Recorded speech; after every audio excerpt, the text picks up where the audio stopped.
दोस्तों नमस्कार।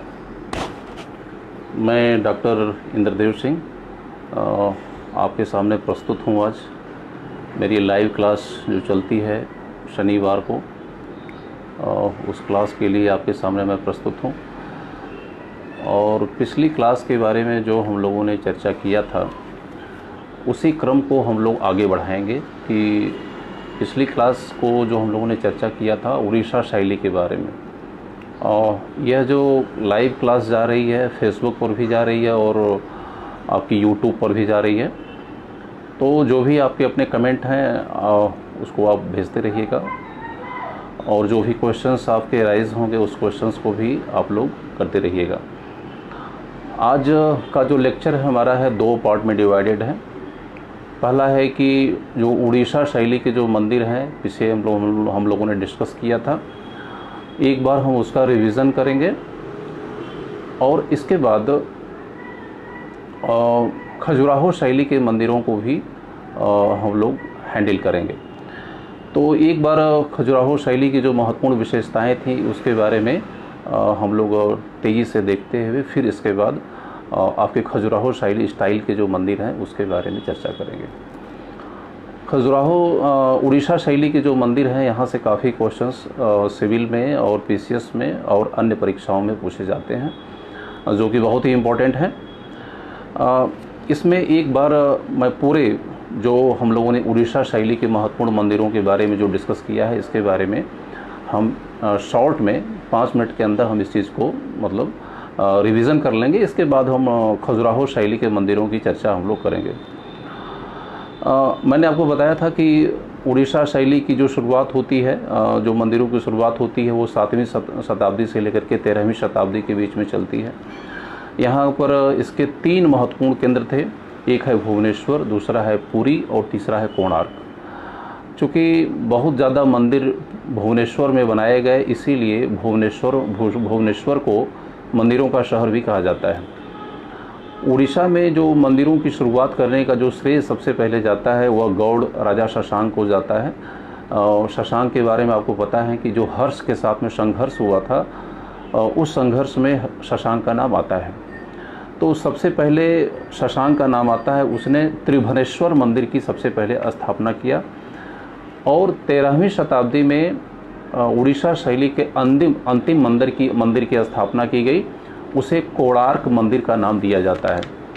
ठीक है, तो इस प्रकार से मैंने आपको ये बताया। उड़ीसा शैली की जो महत्वपूर्ण विशेषताएं हैं उन विशेषताओं के बारे में मैंने आपको बताया था कि दोनों में थोड़ा सा अंतर है। जो नागर शैली के जो खजुराहो आदि के मंदिर जो बने हुए हैं और जो उड़ीसा शैली के मंदिर बने हुए हैं, दोनों में बहुत तकनीकी अंतर है।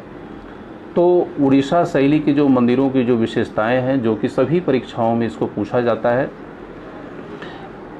ये मैं बता रहा हूँ कि सबसे पहले देवल होता है। देवल को गर्भगृह कहा जाता है। फिर देवल के बाद जगमोहन, फिर नट मंदिर, और इसके बाद फिर भोग मंडप। ये बहुत ही तकनीकी अंतर है। जैसे कि जो खजुराहो शैली के मंदिर हैं उसे गर्भगृह को गर्भगृह कहा जाता था, लेकिन उड़ीसा में देवल कहा जाता था। इसके बाद गर्भगृह के बाद अब आगे बढ़ेंगे तो अंतराल कहा जाता था आपकी खजुराहो शैली में, लेकिन यहाँ जगमोहन कहा जाता था। इसके बाद अगला जो सेक्शन है वो नट मंदिर है, और इसके बाद फिर भोग मंडप है। अच्छा, ये जो चीज़ें बनाई गई ये इसके सेक्शंस हैं। जैसे गर्भगृह को आपने स्थापित कर दिया, तो गर्भगृह के ठीक आगे का जो पोर्शन होता था उसे जगमोहन कहा जाता था। उसके ठीक आगे का जो पोर्शन होता था वह नट मंदिर कहा जाता था। उसके ठीक आगे का जो पोर्शन होता था उसे भोग मंडप कहा जाता था। तो जो भी यात्री है, जो भी पर्यटक है, जो भी वहाँ का जाने वाला जो भक्त है, वह पहले भोग मंडप में प्रवेश करेगा, फिर नट मंदिर में जाएगा, फिर जगमोहन में जाएगा, और अंत में वह देवल में मतलब प्रवेश करेगा। यह सिस्टम बनाया हुआ है। उसी तरीके से खजुराहो स्टाइल के मंदिरों में भी यही क्रम है, लेकिन उसके नाम अलग अलग हैं। एक चीज़ बहुत ही ध्यान देने योग्य यह है कि जो इन मंदिरों की जो संरचना बनाई गई है, पहले इनको सटा करके बनाया गया। बाद में यह परंपरा विकसित हुई कि पहले गर्भगृह का निर्माण किया गया, बीच में फिर थोड़ा सा स्पेस दिया गया, जगह दिया गया। इसके बाद फिर जो है जगमोहन का निर्माण किया गया, फिर थोड़ा स्पेस दिया गया, इसके बाद नट मंदिर का निर्माण किया गया, और सबसे आगे बीच में खाली कैविटी को छोड़ते हुए फिर जो है भोग मंडप का निर्माण दिया गया। तो उड़ीसा शैली के जितने मंदिर हैं, इन जो 4 जो स्पेस है, 4 जो बिल्डिंग बनी हुई है, इनके बीच में गैप है, ठीक है। तो यह अपने आप में एक महत्वपूर्ण विशेषता मानी जाती है। अच्छा, उड़ीसा शैली की जो महत्वपूर्ण विशेषताओं के बारे में मैंने आपको बताया था कि उड़ीसा शैली के जो महत्वपूर्ण मंदिर हैं उसमें स्तंभ नहीं है। स्तंभ का निश्चित रूप से निर्माण किया गया है, लेकिन 4 स्तंभ हैं केवल। जब आप प्रवेश करते हैं तो बिल्डिंग के भार, जो पूरा भवन होता था, उस भवन के भार को कैरी करने के लिए इस प्रकार के स्तंभों का निर्माण किया गया है। लेकिन अगर आप दक्षिण भारत के स्तंभों को देखें तो वहाँ पर जो स्तंभ हैं अपने आप में एक बहुत बड़े वास्तुशिल्प का बहुत बड़ा उदाहरण माना जाता है, और उसका एक बहुत ही अच्छा विकास है। दक्षिण भारत के मंदिरों के जो स्तंभ हैं, इसकी शुरुआत पल्लवों के समय हुई थी, और उसकी जो क्लाइमेक्स होती है वह विजयनगर साम्राज्य में होती है, और वहाँ पर एक स्तंभों का अपना खुद का एक अलग इतिहास है। यह विषय से हट जाएगा थोड़ा सा, लेकिन मैं आपको बता दूं कि भारत में जो स्तंभ की परंपरा बहुत ही रिच रही है, और सिंधु घाटी सभ्यता से सबसे पहले स्तंभ प्राप्त हुए हैं। वहाँ पर 2 प्रकार के स्तंभ प्राप्त हुए हैं, पत्थर के भी स्तंभ, जिसे एकाश्मक और ग्लिटरिंग का भी कहा जाता है, यानी पॉलिश किए हुए पत्थर वहाँ पर प्राप्त होते हैं। इसके अलावा ईंट के भी जो है स्तंभ प्राप्त होते हैं, और इसके बाद यह परंपरा आगे बढ़ती रही, और लोक कलाओं के माध्यम से यह परंपरा मौर्य काल में अगर आप देखिए तो मौर्य काल में भी इस प्रकार के स्तंभ प्राप्त होते हैं। मौर्य काल में पत्थर के भी स्तंभ प्राप्त होते हैं और लकड़ी के भी स्तंभ प्राप्त होते हैं, दोनों प्राप्त होते हैं, और यह दोनों का फ्यूज़न का काल है। फ्यूज़न का काल यानी लकड़ी की जो टेक्नोलॉजी को छोड़ करके स्तंभ, पत्थर के स्तंभों को बनाने की परंपराओं की शुरुआत इस समय से हुई। तो this is the very important. और इसके बाद फिर मैंने आपको बताया कि उड़ीसा शैली के जो मंदिर बनाए गए हैं, इन मंदिरों में स्तंभ की योजना नहीं है, लेकिन जो स्तंभ बनाए गए हैं सिर्फ बिल्डिंग यानी जो भी भवन है उसके भार को कैरी करने के लिए बनाए गए हैं।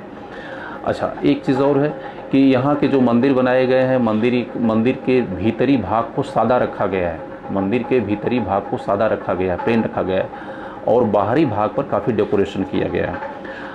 और अगला जो मैंने आपको बताया था कि उड़ीसा शैली के जो मंदिर हैं, मंदिरों की जो समूह बनाए गए हैं, जहाँ भी बनाए गए मंदिरों के समूह बनाए गए, इन सभी मंदिरों के समूह के चारों तरफ एक ऊंची चहारदीवारी का निर्माण किया गया है। इस चहारदीवारी को परकोटा भी कहा जाता है। लेकिन अगर खजुराहो स्टाइल के मंदिरों को देखें तो यह मंदिर पूरी तरीके से खुले हैं। इस मंदिरों के चारों तरफ किसी भी प्रकार का परकोटा या चहारदीवारी का निर्माण नहीं किया गया है। तो यह दोनों में बहुत ही ज़्यादा अंतर है, ठीक है। इसके बाद मैंने क्रम को बताया था कि जो मंदिर के विमान की जो ऊंचाई होती थी उड़ीसा शैली में गर्भगृह की सबसे ऊंची होती थी। इसके बाद जो है आगे की तरफ देवल जगमोहन में बढ़ेंगे तो उससे कम, फिर नट मंडप में बढ़ेंगे तो उससे कम, और इसके बाद फिर भोग मंडप में पढ़ेंगे तो जो विमान की ऊंचाई होती थी सबसे कम होती थी। यानी जो गर्भगृह का जो मंदिर जो विमान होता था वो सबसे ऊंचा होता था, और जो भोग मंडप का जो मंदिर का विमान होता था वो सबसे कम होता था। इस प्रकार से एक क्रम दिखाई देता है, एक आर्क दिखाई देता है, एक ग्रोथ दिखाई पड़ता है। और इसके ठीक विपरीत जो है द्रविड़ शैली के मंदिरों में देखने को मिलता है। द्रविड़ शैली के मंदिरों में जब आप प्रवेश करेंगे तो वहाँ का जो गोपुरम होता है प्रवेश, तो गोपुरम सबसे ऊंचा होता है, और इसके बाद गर्भगृह की जो ऊंचाई होती है वो सबसे कम होती है। तो यह महत्वपूर्ण चीज़ों को मैंने बताया था। अब हम देखते हैं कि उड़ीसा शैली के जो मंदिर बनाए गए, जिसको मैं पढ़ा चुका हूँ, लेकिन एक बार मैं शॉर्ट में आपको दोबारा रिवीजन कर रहा हूँ। उड़ीसा शैली के जो मंदिर बनाए गए हैं उन मंदिरों को बनाने का 3 क्रम है। 750 से लेकर के 900 ईस्वी के बीच में यह पहला स्टेज में मंदिर बनाया गया। इसमें सबसे इम्पॉर्टेंट जो मंदिर है वह परशुरामेश्वर मंदिर है। इसके बारे में पीछे मैं बता चुका हूँ। परशुरामेश्वर सिर्फ भुवनेश्वर का ही नहीं बल्कि पूरे उड़ीसा का सबसे प्राचीनतम मंदिर माना जाता है, ठीक है। Parashurameswar temple usually recorded as the oldest among the temple of the Orissa, यानी उड़ीसा मंदिरों के सभी स्टाइल में यह सबसे इम्पोर्टेंट माना जाता है। इसलिए इसको मत भूलिएगा परशुरामेश्वर मंदिर को, कि उड़ीसा में जो पहला, एक क्वेश्चन अगर पूछता है कि उड़ीसा में पहला मंदिर कब बनाया गया और किसके उस मंदिर का नाम बताइए, तो आपको बताना पड़ेगा कि परशुरामेश्वर मंदिर उड़ीसा शैली में, पूरे उड़ीसा में पहला मंदिर परशुरामेश्वर मंदिर बनाया गया, जो कि भुवनेश्वर में बनाया गया है। इसके बाद दूसरा फेज शुरू होता है 900 से लेकर 1100 ईस्वी के बीच में, और 900 से 1100 जो फेस है यह मध्यकाल का फेस है। इसमें मुक्तेश्वर मंदिर बनाया गया, लिंगराज मंदिर जो कि भुवनेश्वर मंदिर बनाया गया, फिर जगन्नाथ का जो पुरी मंदिर है वह मंदिर बनाया गया। तो यह अपने आप में एक महत्वपूर्ण मंदिर का एक जो मध्यवर्ती जो क्रम है, अपने आप में यह विकास का सेकंड फेस है। हम फिर थर्ड फेस में आते हैं, तीसरे फेस में जो मंदिर बनाए गए उसकी तरफ चर्चा करते हैं। तीसरा जो फेस है वह 1100 से लेकर के 1300 है। इस फेस में हमको उड़ीसा शैली का क्लाइमेक्स दिखाई पड़ता है, यानी सबसे ज़्यादा विकास जो होता है वह इसी शैली में होता है। इसमें जो महत्वपूर्ण जो मंदिर बनाए गए, 2 मंदिर भुवनेश्वर में बनाए गए और एक कोणार्क में मंदिर बनाया गया। जो भुवनेश्वर में जो मंदिर बनाए गए उनके नाम अनंत वासुदेव मंदिर है, और जो भुवनेश्वर में जो मंदिर बनाया गया वह राजा रानी का मंदिर है। और उड़ीसा शैली का जो क्लाइमेक्स दिखाई पड़ता है, यानी मंदिरों की जो सर्वोच्च विकास दिखाई पड़ता है, वह कोणार्क के सूर्य मंदिर में दिखाई पड़ता है।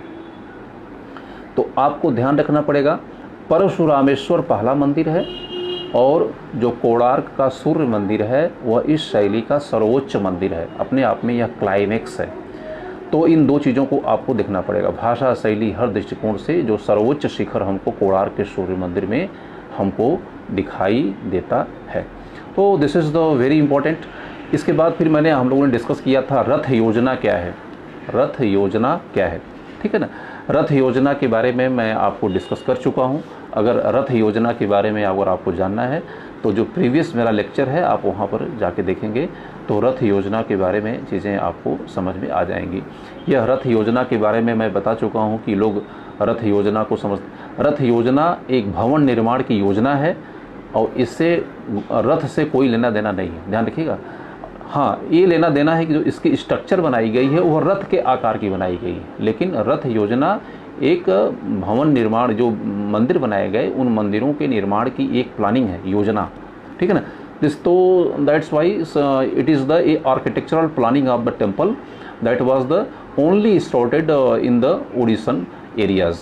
यह सिर्फ उड़ीसा शैली की स्पेसिफिक शैली है जो कि रथ शैली मानी जाती है। इसके बाद मैंने महत्वपूर्ण मंदिरों के बारे में हमको चर्चा करना है, जहाँ से हम शुरू करेंगे। इस क्रम में जो सबसे महत्वपूर्ण यहाँ से हम शुरू करने जा रहे हैं, तो सबसे जो महत्वपूर्ण मंदिर हैं, 4 मंदिरों के बारे में हम लोग चर्चा करेंगे।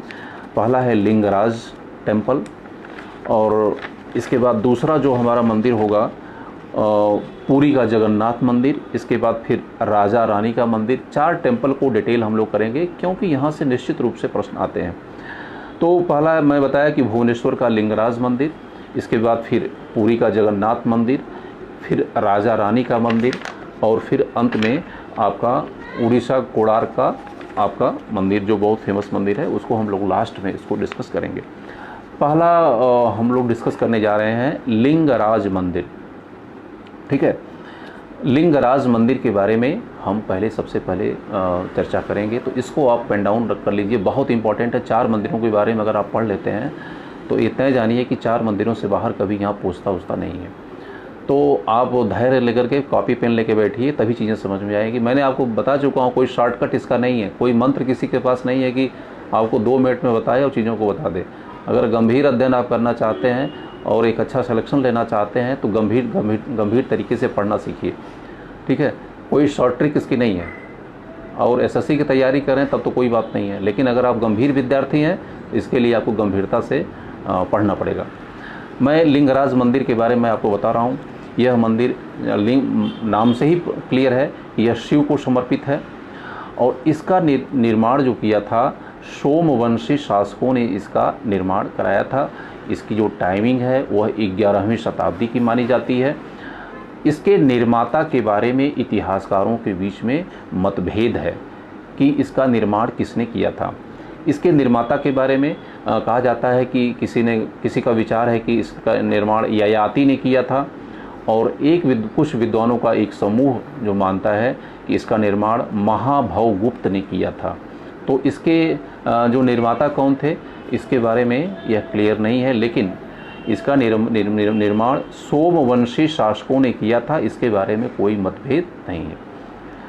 अच्छा, यह भुवनेश्वर, अगली विशेषता की तरफ हम बढ़ते हैं कि यह भुवनेश्वर का सबसे ऊंचा मंदिर है, ठीक है, और यह मंदिर निर्माण कला का यह सर्वोत्कृष्ट उदाहरण माना जाता है, ठीक है। यहाँ पर जो मैंने बताया कि यहाँ पर लिंगराज मंदिर है, तो लिंग है तो फिर शिव की ही प्रतिमा पूजा होती होगी, लेकिन यहाँ पर हरि और हर की पूजा होती है। हरि और हर, हरि का मतलब होता है विष्णु और हर का मतलब होता है शिव, यानी हरि और हर यानी दोनों की यहाँ पर पूजा होती है।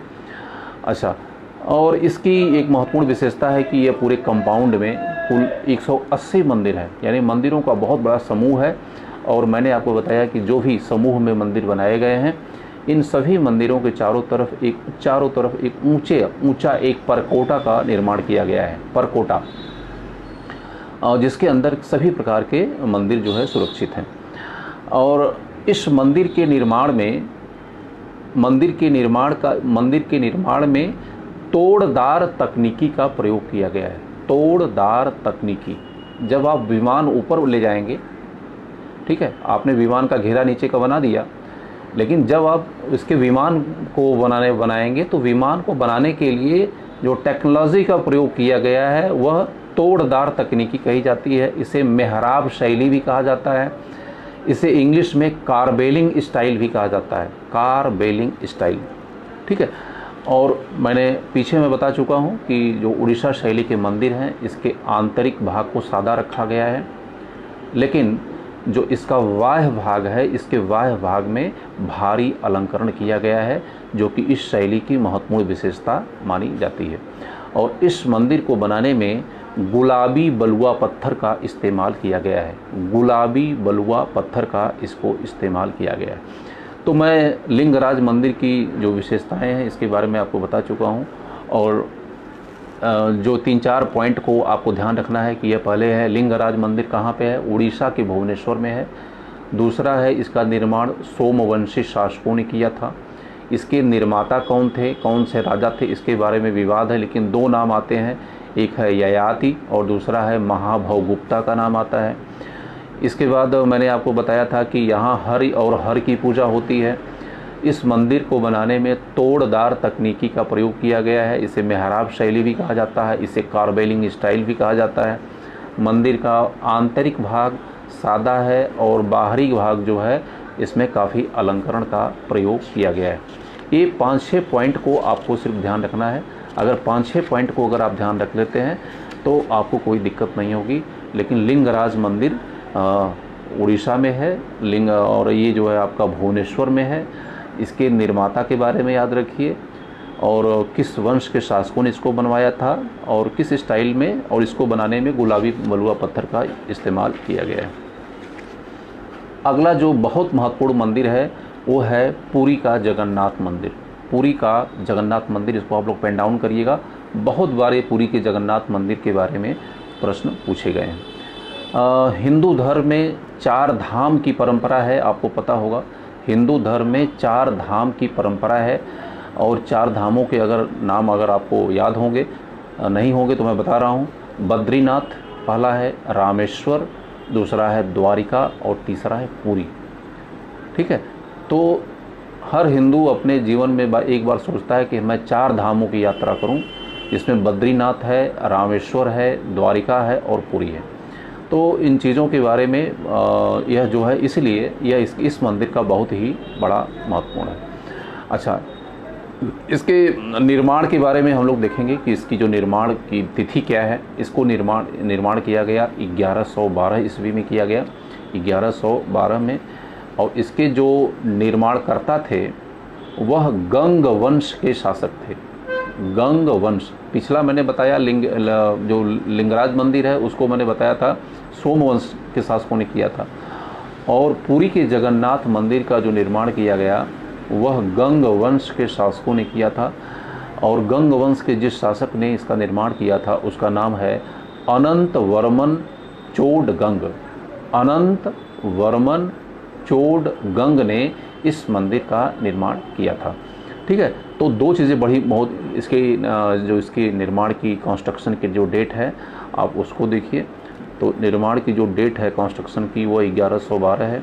निर्माणकर्ता गंग वंश से संबंधित थे। अनंत वर्मन चोडगंग ने इसमें इसका निर्माण किया था। अच्छा, अब यहाँ पर जगन्नाथ मंदिर आपको पता है, जगन्नाथ यहाँ पर किस मतलब सेक्ट की पूजा होती है, किस संप्रदाय की पूजा होती है, तो इसको जगन्नाथ विष्णु के एक रूप को कहा जाता है। जगन्नाथ विष्णु के एक रूप को कहा जाता है। तो इसका मतलब है कि जो जगन्नाथ मंदिर का संबंध है वह वैष्णव मत से है। ठीक है, इसको ध्यान रखिएगा। ऐसे क्वेश्चन एक बार पूछा जा चुका है, जगन्नाथ मंदिर का संबंध किस मत से है, शैव मत, वैष्णव मत। तो इसका उत्तर है कि जगन्नाथ मंदिर का संबंध वैष्णव मत से है। ठीक है, यहाँ पर अब ये तो क्लियर हो गया कि वैष्णव मत से संबंध है जगन्नाथ मंदिर का। अब ये है कि यहाँ पर किसकी किसकी पूजा की जाती है। यहाँ पर जगन्नाथ की पूजा की जाती है, बलभद्र की पूजा की जाती है और सुभद्रा की पूजा की जाती है। तीन जो देवताओं के समूह हैं, जगन्नाथ, बलभद्र और सुभद्रा, तीन लोगों की पुरी में पूजा होती है। और यह मंदिर अपने आप में बहुत बार चुनौतियों से घिरा रहा। यहाँ पर 17 टाइम अटैक हुआ है, 17 बार अटैक हुआ है। ज़्यादातर बंगाल के जो मुस्लिम शासक हैं उन लोगों ने 17 बार अटैक किया। और मध्यकाल में कई बार यह मंदिर बंद भी किया गया। औरंगजेब के समय इस मंदिर को बंद किया गया, लेकिन औरंगजेब की मृत्यु के बाद इस मंदिर को दोबारा खोला गया। इसीलिए इस मंदिर में जो प्रवेश का अधिकार सिर्फ हिंदू धर्म को दिया गया है। जो हिंदू धर्म को मानता है सिर्फ वही इस मंदिर में प्रवेश कर सकता है। इसका इसलिए प्रोविज़न किया गया है कि इस पर अटैक बहुत ज़्यादा हुआ है। इसकी सेंसिटिविटी को देखते हुए इस पर कोई भी जो हिंदू धर्म सनातन धर्म को नहीं मानता है इस मंदिर में प्रवेश नहीं किए कर सकता है। ठीक है, तो यह अपने आप में महत्वपूर्ण मंदिर है, पुरी का जगन्नाथ मंदिर।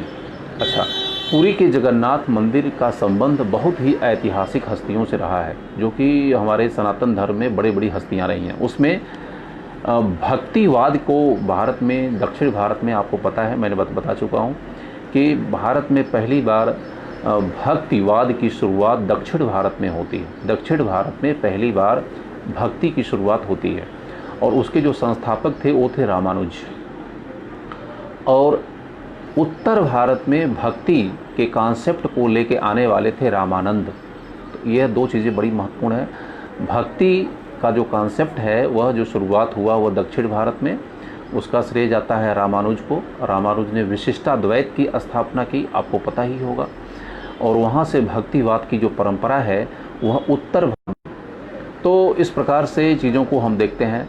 तो पुरी के जगन्नाथ मंदिर से रामानुज का बहुत ही गहन संबंध रहा है। इसके बाद रामानंद का भी वहाँ से संबंध रहा है। और इसके बाद शंकराचार्य का भी संबंध इस मंदिर से रहा है, यहाँ पर गए। इसके बाद जो सबसे बड़े वैष्णव परंपरा के जो बहुत बड़े संत हुए, जिन्हें कीर्तन परंपरा का भी जन्मदाता माना जाता है, चैतन्य महाप्रभु इस मंदिर में करीब 10 साल तक रहे यहाँ पे।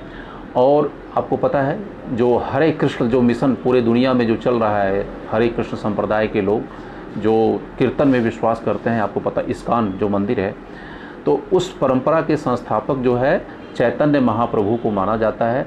और इन्होंने एक सेक्ट की स्थापना किया, उसका नाम है गौड़ीय वैष्णव मत। गौड़ीय, ठीक है, गौड़ीय शब्द जो निकला है वह गौड़ से निकला है। गौड़ का मतलब बंगाल जो यानी बांग्लादेश जो आज का बना है उसको मिला करके गौड़ देश कहा जाता था। तो जो चैतन्य महाप्रभु ने जिस नए सेक्ट को जन्म दिया उसे कहा गया गौड़ीय वैष्णववाद। ठीक है, तो यहाँ पर 3-4 चीज़ों को मैंने आपको, महत्वपूर्ण चीज़ों को डिस्कस मैंने पुरी के जगन्नाथ मंदिर के बारे में बताया। और जब भी आप यहाँ पर विज़िट करिए तो पुरी के जगन्नाथ मंदिर में आप निश्चित रूप से अपने जीवन में एक बार यहाँ पर विज़िट करिए। पुरी के जगन्नाथ मंदिर के बारे में कुछ ऐसे कॉन्सेप्ट हैं जो कि बहुत ही चौंकाते हैं, जो कि लोगों के बीच में, परंपराओं के बीच में, वहाँ पर लोगों के बीच में प्रचलित है। इसको भी जानना आपके लिए प्रसिद्ध है। 5, 6, 7 फैक्ट हैं जो कि यहाँ के बारे में बहुत चर्चा होती है, उसके बारे में मैं आपको पुरी के जगन्नाथ की जो रथ यात्रा विश्व प्रसिद्ध है, आपको पता होगा। रथ यात्रा जो पूरे विश्व में चलाई जाती है, पुरी के जगन्नाथ मंदिर की रथ यात्रा पूरे विश्व में प्रसिद्ध है। ये भी क्वेश्चन भी आ सकता है कि भारत में किस मंदिर की रथ यात्रा बहुत प्रसिद्ध है। तो पुरी के जगन्नाथ की रथ यात्रा पूरे विश्व प्रसिद्ध है, आपको पता है। अब यह परंपरा पूरे भारत में जहाँ पर भी लोग जगन्नाथ मंदिर के लोग भक्त रहते हैं, हर शहर और छोटे छोटे जगहों पर इसको निकाला जाता है। अच्छा, ये एक बहुत ही चौंकाने वाली बात एक और भी है कि जो इसके शीर्ष यानी जगन्नाथ मंदिर का जो शीर्ष है, शीर्ष पर जो पताका फहराती है, वह पताका जो हवा का जो दिशा है उसके ठीक उल्टी दिशा में बहती है। जगन्नाथ मंदिर का जो शीर्ष है उसके शीर्ष पर जो पताका फहराती है, अगर हवा पूरब दिशा में बह रही है तो जो पताका फहरेगी वो पश्चिम दिशा में, यानी ऑलवेज इन अपोजिट डायरेक्शन।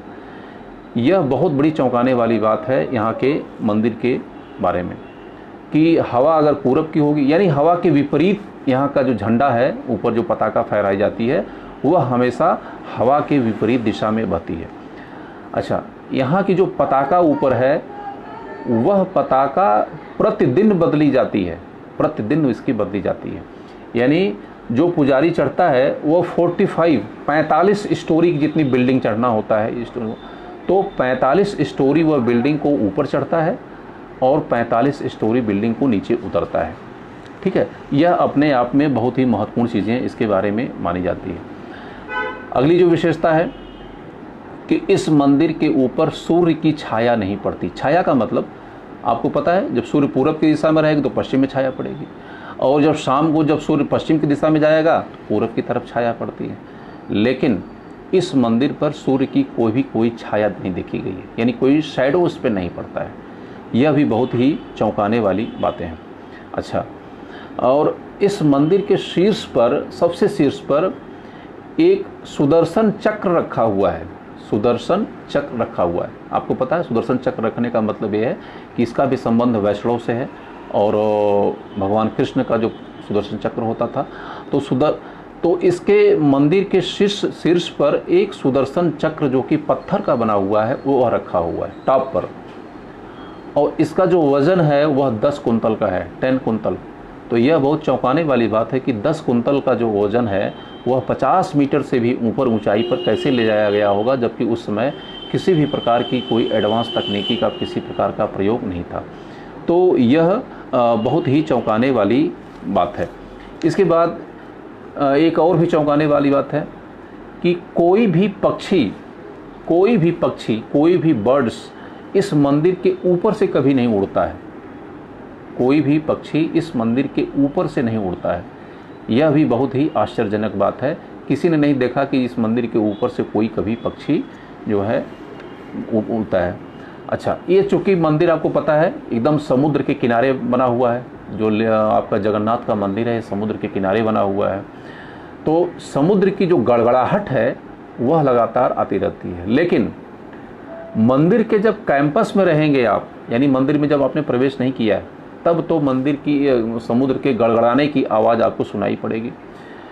लेकिन ज्यों ही आपने सीढ़ी पर पैर रखा, मंदिर के गड़गड़ाने की आवाज़ गायब हो जाती है, और अंदर जाएंगे तो आपको ये लगेगा ही नहीं कि हम समुद्र के किनारे बने हुए मंदिर में हम प्रवेश कर रहे हैं।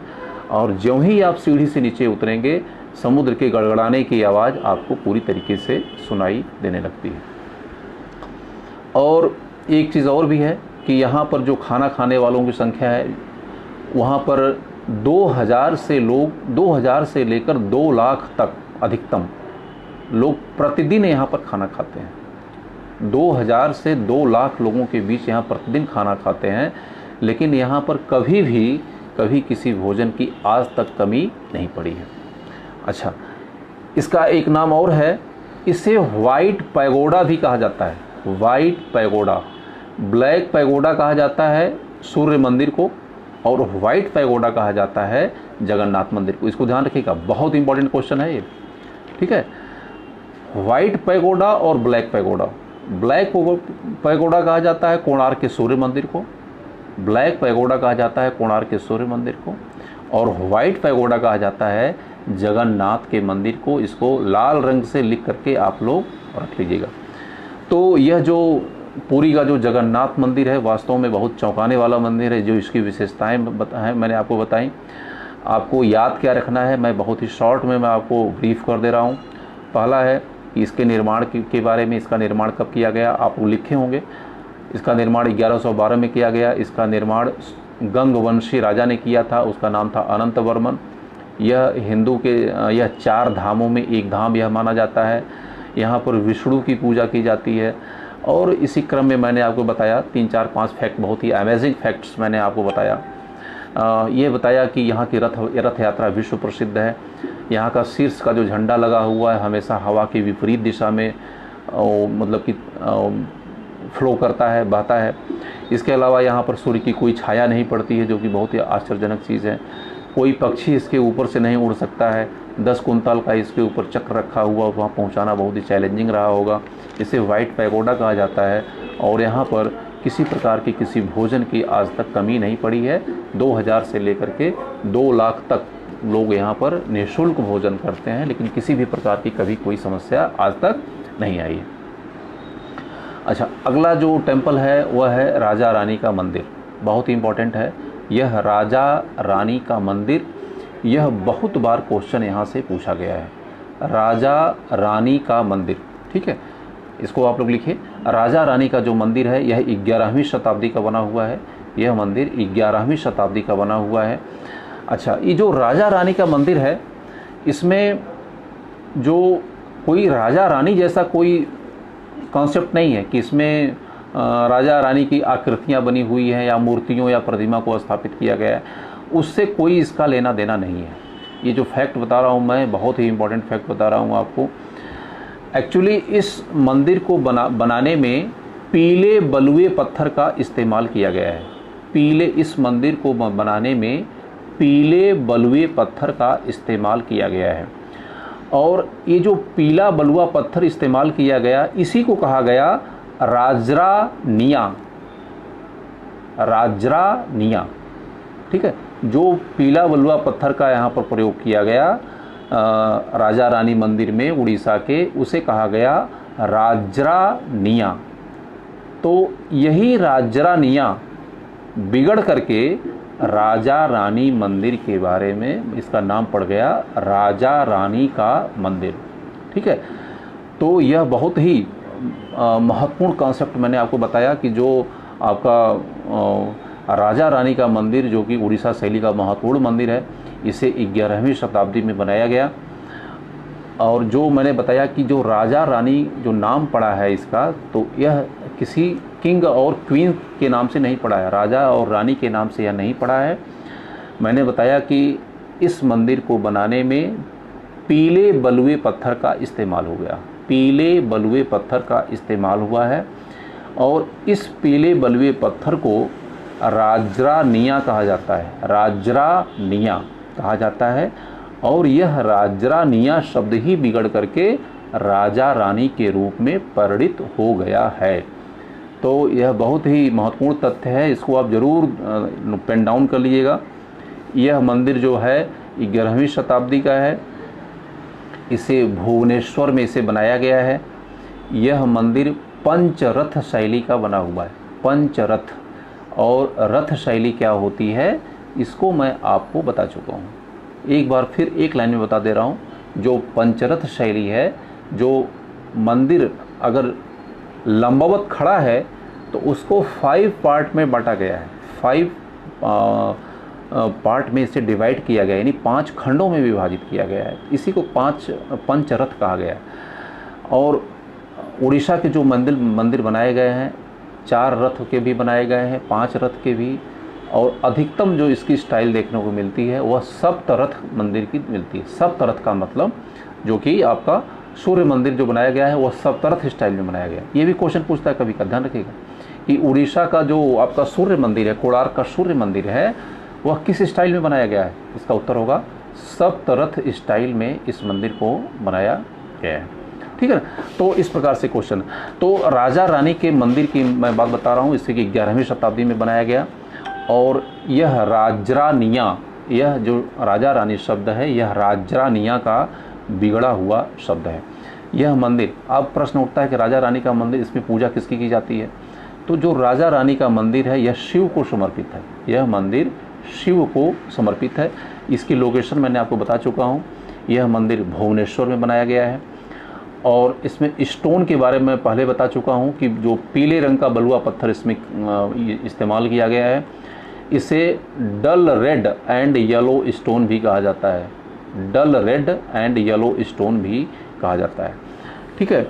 और ऐसा विश्वास किया जाता है, इस मंदिर के निर्माता के भी बारे में बहुत क्लियर नहीं है कि किसने निर्माण किया था, लेकिन इतिहासकारों का यह विश्वास है कि इस मंदिर का निर्माण सोमवंशी राजाओं ने किया था। इस मंदिर का निर्माण सोमवंशी राजाओं ने इस मंदिर का निर्माण किया था। इसको ध्यान मतलब पेन डाउन कर लीजिएगा।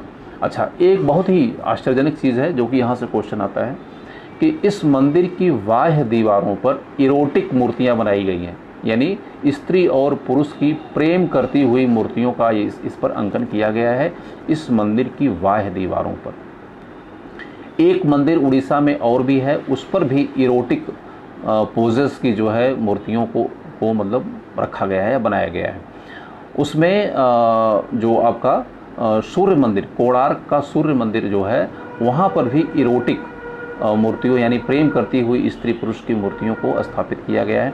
और आपको पता है ऐसी ही खजुराहो के जो मंदिर है कंदरिया महादेव में, वहाँ भी ऐसे प्रकार की चीज़ों को रखा गया। लेकिन यहाँ से क्वेश्चन आता है कि उड़ीसा शैली के बने हुए किन मंदिरों में इरोटिक स्टाइल की मूर्तियाँ जहाँ पर प्राप्त होती हैं, प्रेम करती हुई स्त्री पुरुष की मूर्तियाँ कहाँ से प्राप्त होती हैं? सिर्फ 2 मंदिर हैं इसमें, बहुत इंपॉर्टेंट है, सिविल के क्वेश्चन है।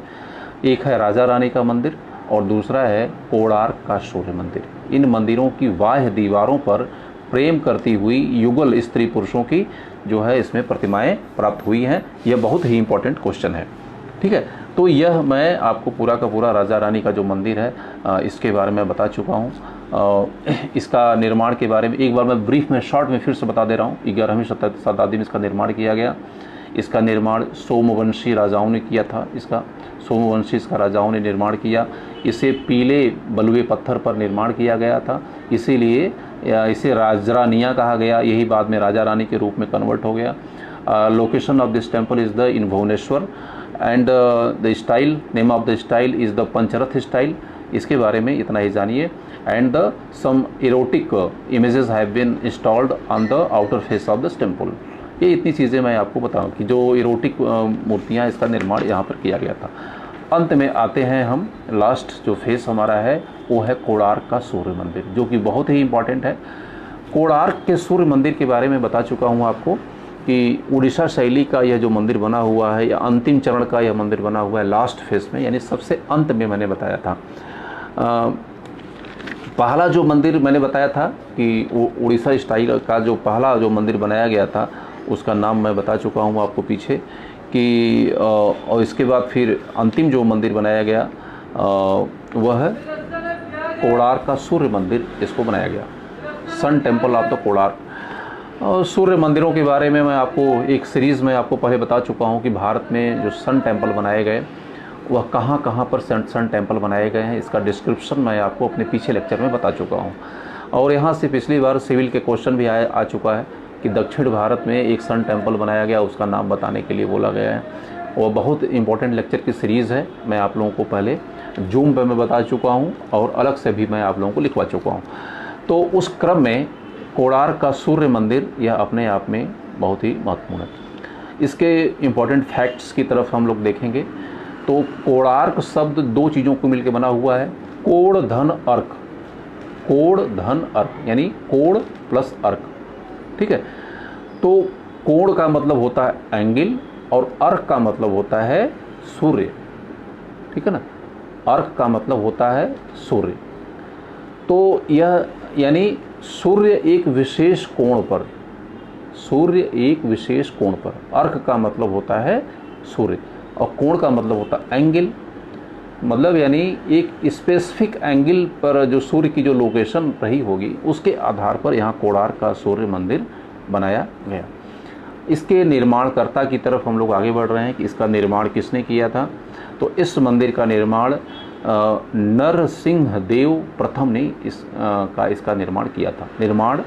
कोणार्क के सूर्य मंदिर का निर्माण नरसिंह देव प्रथम ने इस मंदिर का निर्माण किया।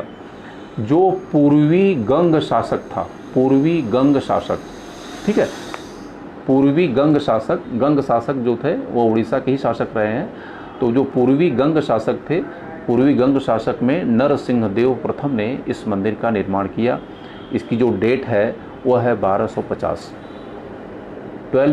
इसकी डेट मानी जाती है। यह मंदिर सूर्य देवता को समर्पित है। यह मंदिर पूरी तरीके से सूर्य देवता को समर्पित है, ठीक है। और अब मैंने आपको बताया कि ये जो मंदिर बना हुआ है वह सप्तरथ स्टाइल का बना हुआ है। सप्तरथ स्टाइल का यह मंदिर बना हुआ है, ठीक है। सप्तरथ स्टाइल का यह मंदिर बना हुआ है। और रथ क्या होता है, रथ स्टाइल क्या होती है, मैं आपको बता चुका हूँ। अच्छा, यह बड़ा बहुत ही दुख का विषय है कि यह मंदिर अपने आप में पूर्ण शेप में प्राप्त नहीं होता है। यह मंदिर काफ़ी खंडहर में यह मंदिर प्राप्त हुआ है। यानी इस मंदिर का ऊपरी हिस्सा जो है ब्रोकन है, गिरा हुआ है।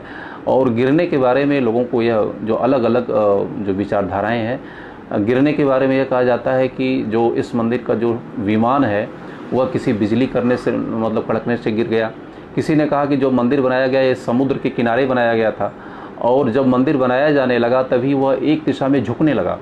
झुकने के कारण जो इसका ऊपर का बैलेंस हुआ डिसबैलेंस हो गया और जब मंदिर बनाया जा रहा था तभी इसकी विमान गिर गया था। तो इसके बारे में जो कहना है बहुत मुश्किल है कि इसका जो विमान है किसी बिजली कड़कने से गिर गई या किसी दुर्घटना से गिर गई, इसके बारे में कहना बहुत मुश्किल है। लेकिन इतिहासकारों का ये बहुत साफ मानना है कि जो इसका बेसमेंट, जो इसका आधार है, आधार के आधार पर अगर इस मंदिर को ऊंचाई को देखा जाए तो यह भारत का सबसे ऊंचा मंदिर होता। लेकिन इसके बारे में कल्पना करना बहुत ही मुश्किल। लेकिन इस मंदिर का जो शेप है हमें प्राप्त होता है क्योंकि इस मंदिर की जो रचना की गई थी उस मंदिर की एक जो है ड्राइंग इन मंदिरों के दीवारों पर की गई है। मंदिरों की जो दीवारें हैं उस मंदिर के संपूर्ण ड्राइंग जो है इसकी की गई है। इसीलिए इस मंदिर की जो आउटर एक स्ट्रक्चर है उसकी फ्रेमिंग या उसका जो स्केच हमारे पास प्राप्त है। इस मंदिर के बारे में जो डिस्क्रिप्शन है, डिस्क्रिप्शन भी हमें आईने अकबरी में प्राप्त होता है, जो अकबर के समय की महत्वपूर्ण रचना मानी जाती है। तो आईने अकबरी में भी इसकी जो है इसको मतलब इसके बारे में डिस्क्रिप्शन हमें प्राप्त होता है। अच्छा, इस मंदिर को ब्लैक पैगोडा भी कहा जाता है, ब्लैक पैगोडा कहा जाता है। अच्छा, ब्लैक पैगोडा कहने का पीछे क्या रीज़न है? कुछ लोगों का मानना है कि इसमें जो ब्लैक ग्रेनाइट का प्रयोग किया गया है। मैंने आपको बताया कि उड़ीसा शैली के जो मंदिर हैं इसको ब्लैक पैगोडा और दूसरे को जो मैंने आपको बताया वो है वाइट पैगोडा। तो वाइट पैगोडा मैं बता चुका हूँ किसको कहा जाता था। मैं ब्लैक पैगोडा के बारे में बता रहा हूँ कि इसको ब्लैक पैगोडा कहा जाता है। ब्लैक पैगोडा कहा जाने का दो कारण है।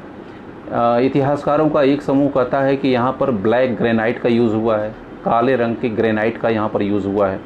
और इतिहासकारों का यह एक वर्ग मानता है कि वर्षा होने के कारण इस मंदिर का जो स्टोन है वह काला पड़ गया। इस मंदिर का जो स्टोन है वह काला पड़ गया है, इसीलिए इसे ब्लैक पैगोडा कहा जाता है। कुल मिलाकर के हम यह कह सकते हैं कि जो इसका स्टोन है वह काला हो गया है, इसीलिए इसको ब्लैक पैगोडा शब्द का यूज़ किया गया। ये जो ब्लैक पैगोडा जो नाम दिया गया वह यूरोपीय इतिहासकारों के द्वारा दिया गया। जब उन्होंने उड़ीसा का दौरा किया तो उनको लगा कि ये जो इसका ऊपरी पोर्शन है ब्लैक दिखाई दे रहा है, इसको जो है ये है। अब मैं आगे बढ़ता हूँ कि यह सप्तरथ शैली का बना हुआ है। इसको मैं आपसे डिस्कस कर चुका हूँ कि रथ स्टाइल क्या है, इसके बारे में आपको बता चुका हूँ, ठीक है। और यह चूँकि मंदिर जो है एक सूर्य रथ के आकार का है जिसको कि 7 घोड़े खींच रहे हैं, ऐसा प्रतीत होता है। जो यहाँ पर कंस्ट्रक्शन जो भी प्राप्त होता है उस कंस्ट्रक्शन से ऐसा प्रतीत होता है कि 7 घोड़े इसे खींच रहे हैं। इस मंदिर का जो आकार है वह सूर्य रथ के आकार का है। इसमें 24 पहिए लगे हुए हैं, 24 इसके व्हील हैं और इसमें 8 तीलियाँ हैं। प्रत्येक पहिए में 8 तीलियां हैं, यानी 8 स्पोक्स इसमें हैं। अच्छा, अगली मैं स्टाइल की तरफ, इसकी विशेषताओं की तरफ मैं आपको बता रहा हूँ कि इस मंदिर का रिलीफ स्कल्पचर जो है, रिलीफ स्कल्पचर का मतलब इसे हिंदी में उद्वृत्त चित्र भी कहा जाता है। इस मंदिर की जो आउटर सरफेस है उस पर भिन्न भिन्न प्रकार की मूर्तियों को यहाँ पर स्थापित किया गया है। ठीक है, अलग अलग किस्म की मूर्तियों को स्थापित किया गया है। उन्हीं मूर्तियों में से एक एरोटिक, यानी जो काम से जुड़ी हुई स्त्री पुरुष के प्रेम करती हुई मूर्तियों को भी यहाँ पर स्थापित किया गया है। मैंने आपको अभी पीछे बताया था कि उड़ीसा शैली में 2 ऐसे मंदिर हैं जिस पर कि इस प्रकार की प्रेम करती हुई युगल, प्रेम करती हुई मिथुन से कहा जाता है, इस प्रकार की मूर्तियों को प्राप्त हुई है। एक है राजा रानी का मंदिर, ठीक है, और दूसरा जो है आपका कोणार्क का मंदिर। इन दोनों मंदिर में इरोटिक पोजेस की स्कल्पचर्स को यहाँ पर स्थापित किया गया है।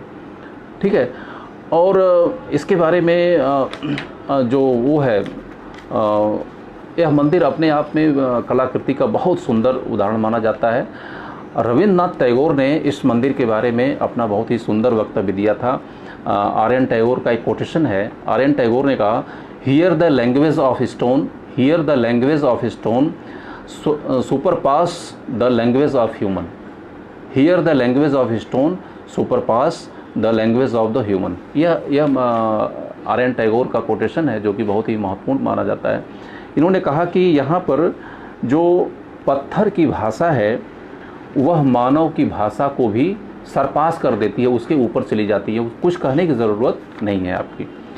ठीक है, तो यह जो आपका कोणार्क का सूर्य मंदिर है। अच्छा, एक चीज़ और भी है कि मैंने आपको बताया कि जो संरचना है, उड़ीसा स्टाइल के जो मंदिर बने हुए हैं, जो उनका जो योजना बनाई, स्थापत्य की जो इनकी योजना है, उसको गर्भगृह, जगमोहन, नट मंदिर और भोग मंदिर के रूप में डिवाइड किया गया है। ठीक है, गर्भगृह को देवल कहा जाता है, मैं बता चुका हूँ, जगमोहन, नट मंदिर। तो ऐसा नहीं कि गर्भगृह को तुरंत बना दिया गया और इसके बाद जगमोहन को बना दिया गया, नहीं, ऐसा नहीं है। गर्भगृह यानी देवल को बनाया दिया गया, इसके बाद थोड़ी सी स्पेस दे दिया गया, यानी जगह दे दिया गया। स्पेस के बाद फिर जो बनाया गया जगमोहन को बनाया गया, फिर स्पेस दिया गया, फिर नट मंदिर को बनाया गया, फिर स्पेस दिया गया, फिर भोग मंडप को बनाया गया। तो यह अपने आप में बहुत ही चौंकाने वाली बात है कि पहले एक कॉन्सेप्ट बनाया गया कि पहले गर्भगृह को बना दिया गया, यानी देवल को बना दिया गया। इसके बाद यह योजना होनी चाहिए कि सटा हुआ तुरंत होना, जैसे कि खजुराहो स्टाइल के मंदिरों की अगर हम बात करें तो उसमें ऐसे मंदिर बने हुए हैं, गर्भगृह बना हुआ है, फिर अंतराल बना हुआ है, फिर मंडप बना हुआ है, फिर महामंडप, सब सटा हुआ बना हुआ है। लेकिन इसके विपरीत उड़ीसा शैली के जो मंदिर बने हुए हैं, जो इसकी वास्तु योजना है उससे हट करके इसके सभी बीच में गैप है। अच्छा, एक और बहुत महत्वपूर्ण चीज़ बताऊं मैं आपको कि इस मंदिर के सामने एकाश्मक गरुड़ पत्थर की स्थापना की गई थी। एक बहुत बड़ी ऊंची लाट, पत्थर की एक लाट या स्तंभ की स्थापना इस मंदिर के बीच में की गई थी। ठीक है, तो एक पत्थर के स्तंभ की स्थापना इस मंदिर के सामने की गई थी। तो आपको पता है एकाश्मक पत्थर की जो स्तंभ की योजना जो भारत में रही है वो बहुत ही प्राचीन रही है, और इसकी स्टार्टिंग जो होती है सिंधु घाटी सभ्यता से होती है, और इसके बाद यह मौर्य काल में आती है। जो मौर्य काल के स्तंभ बनाए गए वो प्रस्तर के भी बनाए गए और लकड़ी के भी बनाए गए। और इसके बाद गुप्त काल में जब अगर हम आते हैं तो गुप्त काल में स्टोन, लोहे के भी स्तंभ बनाए गए। तो यह जो पत्थरों को बनाने की, पत्थर के स्तंभों को जो बनाने की परंपरा है भारत में बहुत ही प्राचीन रही है।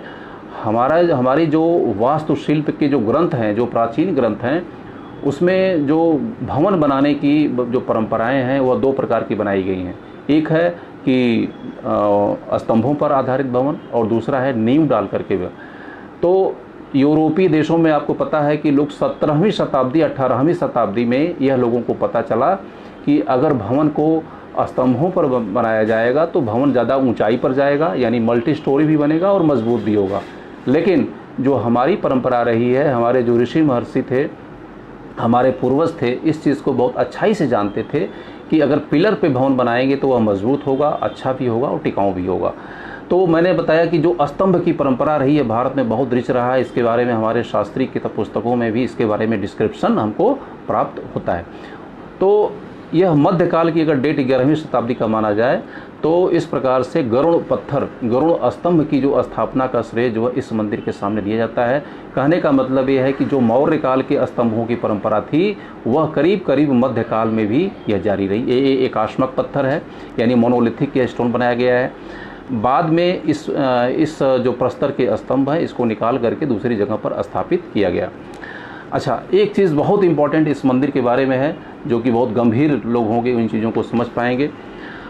इस मंदिर का जब विमान बनाया गया, आपको पता है विमान की ऊंचाई बहुत ज़्यादा है, तो मंदिर का जब विमान बनाया गया तो उसमें बीच में धरनी डाली जाती है, जिसे धरनी भी कहा जाता है, धरनी यानी धरनी, ठीक है।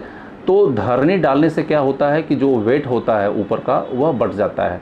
भारत के सभी मंदिरों में इस प्रकार की व्यवस्था यानी धरनी की व्यवस्था है। और धरनी के बारे में आपको पता है, गांव में जो छप्पर छाया जाता है, घर बनाया जाता है या कोई भी भवन निर्माण की परंपरा है, धरनी का हमें प्रयोग मिलता है।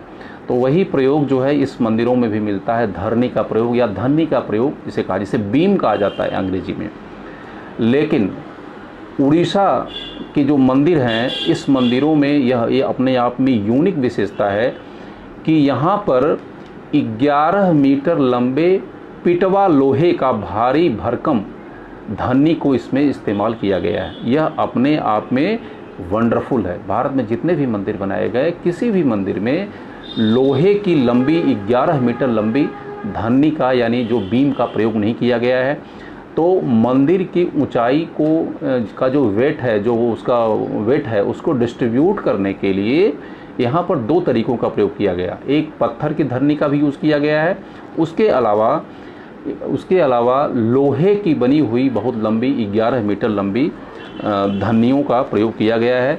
यह सिर्फ उड़ीसा के मंदिरों में ही यह स्थापत्य योजना प्राप्त होती है, जो कि अपने आप में बहुत महत्वपूर्ण है।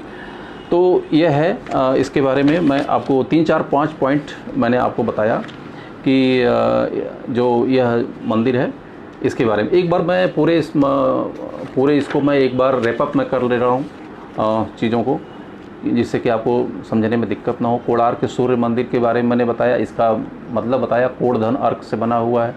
इसका निर्माण किया था नरसिंह देव प्रथम ने, जो पूर्वी गंग शासक था। यह रथ के आकार का है और इसका जो छत थी, इसकी जो विमान था उसका गिर गया है, यानी मंदिर की पूरा स्ट्रक्चर हमें प्राप्त नहीं होता है। उसका रीज़न मैंने बताया। ब्लैक पैगोडा है, ब्लैक पैगोडा क्यों कहा जाता है मैंने इसको बताया। इसके बाद फिर मैंने आपको बताया कि यह सूर्य रथ के आकार का है। इसको 7 घोड़े खींच रहे हैं और इसके व्हील 24 पहिए लगे हुए हैं। इसमें 8 तीलियाँ हैं और अब इसको आप देख सकते हैं। इसके बाद इसके रिलीफ स्कल्पचर्स के बारे में बताया। रिलीफ स्कल्पचर्स का मतलब ये हो गया कि जो मंदिर की जो बाह्य दीवार है, बाह्य दीवार पर जो भिन्न भिन्न किस्म की मूर्तियाँ लगी हुई हैं, उसमें सबसे महत्वपूर्ण जो मूर्तियाँ हैं, इरोटिक जो पोजेज यानी मिथुन, स्त्री पुरुष को प्रेम करते हुए वहाँ पर दिखाया गया है। ऐसे राजा रानी मंदिर और जो है कोणार्क सूर्य मंदिर में इस प्रकार की 2 प्रकार की आकृतियाँ हमें प्राप्त होती हैं। आर्यन टैगोर का मैंने आपको एक कोटेशन भी बताया कि आर्यन टैगोर ने इस मंदिर की बहुत ही प्रशंसा की है। और मैंने आपको बताया कि यह मंदिर की जो योजना है, जो इसकी वास्तु योजना है, गर्भगृह, जगमोहन, नट मंदिर और भोग मंदिर के बीच में यह गैप है, एक स्पेस है चारों के बीच में। और एक अंतिम में मैंने आपको बताया था कि इस मंदिर के सामने एकाश्मक पत्थर का एक बहुत ऊंचा स्तंभ स्थापित किया गया था।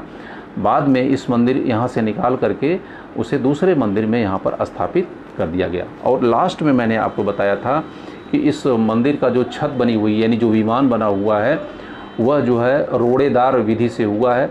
इसमें पाषाण की धरनी का इस्तेमाल किया गया है और पाषाण की धरनी के अलावा इसमें पूरे भारत में एक ऐसा मंदिर है जिसमें कि लोहे की भी धरनी का इस्तेमाल किया गया है। लोहे की धरनी यानी बेस का पिलर का इस्तेमाल, पिलर नहीं यानी इसके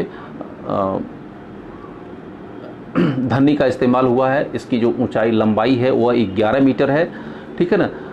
तो पूरे भारत में उड़ीसा में ही कुछ ऐसे मंदिर हैं जिसमें कि लोहे के पिलर, लोहे की धरनियों का प्रयोग हुआ है, जो कि अपने आप में बहुत ही चौंकाने वाली बातें।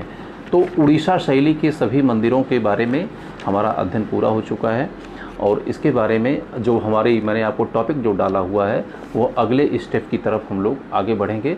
वो हमारे जो मंदिर हैं वो हैं खजुराहो स्टाइल के मंदिर, ठीक है ना।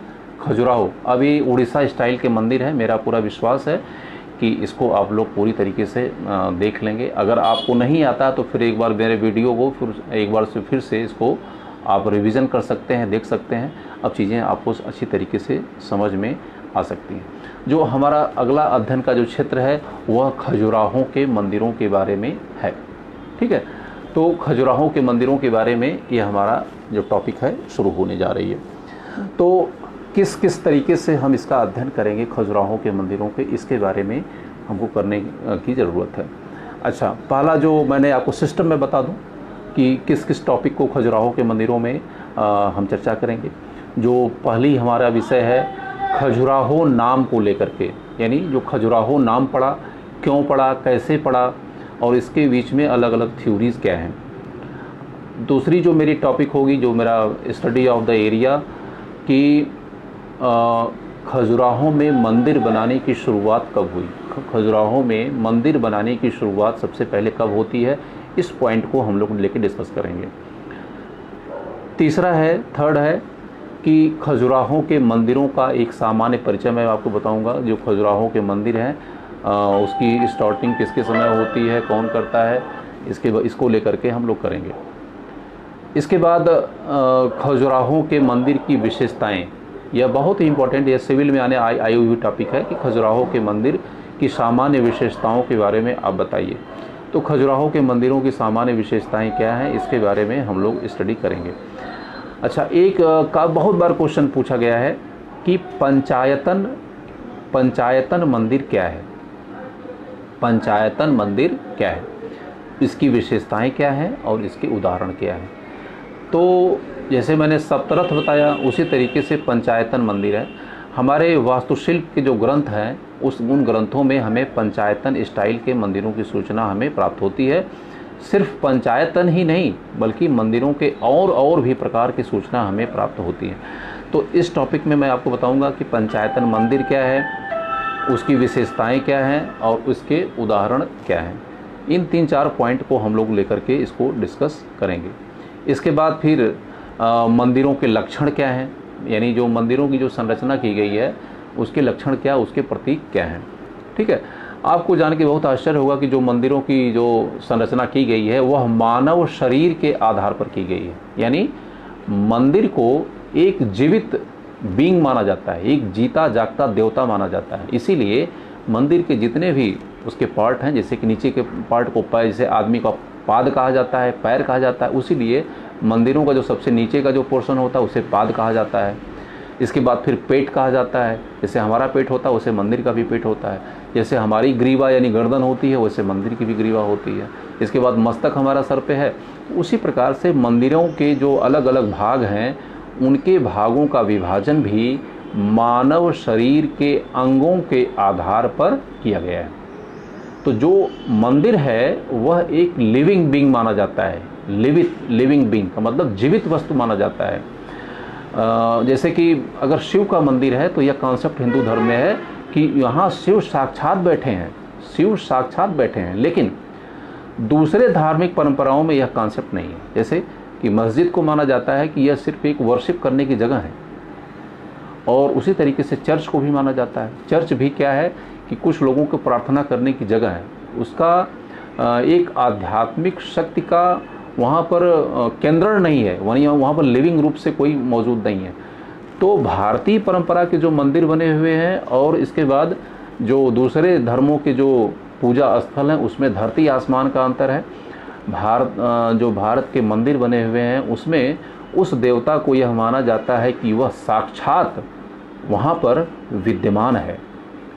तो यह अपने आप में दोनों में बहुत ही अंतर है। मैंने आपको बताया कि जो मंदिर बनाए गए वह मंदिर के महत्वपूर्ण लक्षण क्या हैं, उनके अलग अलग अंग क्या हैं, इसके बारे में मैं आपको बताऊंगा। अच्छा, लास्ट में मैं आपको डिस्क्रिप्शन बता रहा हूँ। लास्ट में मैं यह डिस्कस, अगर टाइम मिलेगा तो मैं आपको यह बताऊंगा कि खजुराहो के जो मंदिर का निर्माण किया गया वह करीब 950 से लेकर के, यानी 950 ईस्वी से लेकर के 1050 या 1100 तक किया गया। लेकिन लोगों को यह पता नहीं है कि उसके पहले भी मंदिरों का निर्माण वहाँ पर किया गया, जो कि खजुराहो के मंदिरों का एक आधार की तरह से प्रस्तुत करते हैं। तो जो सिविल के जो क्वेश्चन आते हैं वो खजुराहो से तो कम पूछते हैं, उसके पहले के जो मंदिर बने हुए हैं वहाँ से निश्चित रूप से प्रश्न आते हैं। तो उसमें 64 योगिनी का मंदिर आपको पता है, भेड़ा घाट में कुछ जो है शाक्त जो सेक्ट की कुछ वहाँ पर मंदिर बने हुए वो बड़े इंपॉर्टेंट हैं, तो उसको हम लोग देखने का प्रयास करेंगे। तो मैंने आपको पॉइंट बताया कि पॉइंट जो है इतनी पॉइंट में इस स्टडी को हम लोग आज फिनिश करेंगे।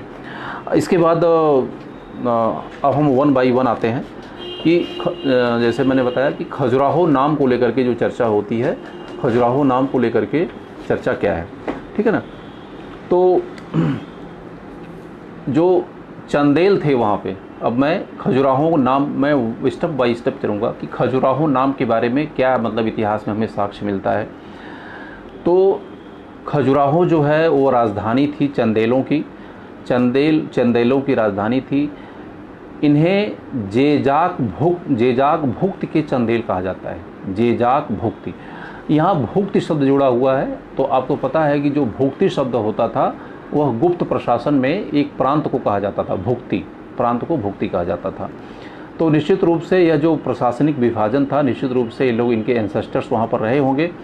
तो जो जेजाक भुक्त के जो चंदेल थे उनकी कैपिटल हुआ करती थी खजुराहो, ठीक है ना। खजुराहो कहाँ पर है? यह मध्य प्रदेश के छतरपुर ज़िले में स्थित है, मध्य प्रदेश के छतरपुर ज़िले में स्थित है, ठीक है। ज़्यादातर लोग खजुराहो का नाम इसलिए जानते हैं क्योंकि यहाँ पर स्त्री पुरुष की प्रेम करती हुई मूर्तियाँ के साक्ष्य मंदिरों के बाहरी दीवारों पर स्थापित किए गए हैं, उसके लिए जानते हैं। लेकिन जो गंभीर विद्यार्थी हैं उनको यह पता होना चाहिए कि नागर शैली का क्लाइमेक्स, यानी जो क्लाइमेक्स दिखाई देता है वह कंदरिया महादेव यानी आपके खजुराहो के मंदिरों में दिखाई पड़ता है। तो दो दृष्टियों से, दो पॉइंट ऑफ व्यू से खजुराहो मंदिर बहुत ही इम्पोर्टेंट है। एक है नागर स्टाइल का क्लाइमेक्स दिखाई पड़ता है, नंबर 1, और दूसरा है जो प्रतिमा और मूर्ति विज्ञान है उसका भी क्लाइमेक्स हमको वहाँ दिखाई पड़ता है। 2 पॉइंट के लिए जो इतिहास के गंभीर विद्यार्थी हैं मैं उनको बता रहा हूँ कि जो इसका अपने आप में बहुत ही इम्पोर्टेंट रोल है। एक है कि जो नागर शैली की जो मंदिरों की जो शुरुआत बनने की शुरुआत हुई वह गुप्त काल में हुई, उसका सर्वोच्च शिखर हमें खजुराहो के मंदिरों में दिखाई पड़ता है। दूसरा है कि जो प्रतिमा कला यानी जो मूर्ति पूजा की परंपराएं हुई, मूर्तियों को भिन्न भिन्न किस्म के प्रकार के बनाने की जो परंपरा शुरू हुई, उसका क्लाइमेक्स भी हमें नागर शैली के जो मंदिर बनाए गए वहाँ पर उसमें दिखाई पड़ता है। तो 2 पॉइंट से हमको यह बहुत ही इम्पोर्टेंट है। अच्छा, अब खजुराहो नाम की हम लोग चर्चा करते हैं। जो इन मंदिरों का निर्माण जो किया गया वह 9वीं शताब्दी से लेकर के 13वीं शताब्दी के बीच में किया गया। तो यह माना जाए कि यह मध्यकाल में भी, इसके अगर डेट को 1000 ईस्वी को अगर डेट माना जाए मध्यकाल और आधुनिक मध्यकाल और प्राचीन काल के बीच में, तो इसका मतलब है कि इसका एक हिस्सा जो बनाया गया वह प्राचीन काल में बनाया गया और इसका एक हिस्सा जो मध्यकाल में बनाया गया। यह अपने आप में बहुत ही इम्पोर्टेंट है। अच्छा, खजुराहो शब्द की तरफ हम लोग आगे बढ़ते हैं कि जो खजुराहो शब्द है वह कैसे आया हुआ है। कहा जाता है कि जो चंदेल शासक हुआ करते थे उनके जो महल बने हुए थे, उन महलों के जो प्रवेश द्वार के दोनों तरफ खजूर के पेड़ हुआ करते थे, इसीलिए इनका नाम खजुराहो नाम पड़ गया। अच्छा, अलबरूनी जो शब्द अलबरूनी ने विजिट किया था, आपको पता है अलबरूनी ने खजुराह शब्द का प्रयोग किया गया है, अलबरूनी ने खजुराह शब्द का प्रयोग किया गया है और इब्न बतूता ने खजुराओ शब्द का प्रयोग किया है। तो इससे यह सिद्ध होता है कि जो खजुराओ या खजुराह शब्द है यह अपने आप में बहुत महत्वपूर्ण माना जाता है। दूसरी पॉइंट पर मैंने पहले इसमें चर्चा किया खजुराहो शब्द के लेकर के, और जो चंदेल थे वो जेजाक भुक्त के चंदेल हुआ करते थे, इसकी टाइमिंग मैंने बताया। अब दूसरी पॉइंट की तरफ हम लोग आगे बढ़ते हैं कि यहाँ पर यानी खजुराहो में मंदिर बनाने की सबसे पहले शुरुआत किसके द्वारा की गई थी? यह बहुत ही महत्वपूर्ण प्रश्न है, इसको ध्यान रखिएगा। ठीक है, तो खजुराहो के आसपास के क्षेत्रों में यानी खजुराहो में सबसे पहले मंदिर बनाने की शुरुआत किसके द्वारा की गई थी? अच्छा, खजुराहो पर जो कब्जा किया सबसे पहले वह यशोवर्मन ने किया था। यशोवर्मन ने किया था और यह धंग के पहले, धंग का जो टाइमिंग है वो 950 ईस्वी है। धंग का जो टाइम है 950, तो धंग के भी पहले यशोवर्मन था और यशोवर्मन ने ही उस क्षेत्र पर कब्जा किया था। तो इससे यह सिद्ध होता है कि खजुराहो में प्रथम मंदिर निर्माण करने का श्रेय यशोवर्मन को जाता है। ध्यान रखिएगा, बहुत इंपॉर्टेंट क्वेश्चन है। खजुराहो में मंदिर निर्माण करने का सबसे पहले श्रेय यशोवर्मन को जाता है। ठीक है, यशोवर्मन ने सबसे पहले विष्णु मंदिर का यहाँ पर निर्माण किया। ठीक है, इसके बाद यशोवर्मन के बाद मंदिर निर्माण करने की परंपरा आगे चल पड़ी। तो दूसरे फेस में मैं आता हूँ। तो इस प्रकार से खजुराहो में विधिवत मंदिर निर्माण करने की परंपरा की शुरुआत धंग को जाता है।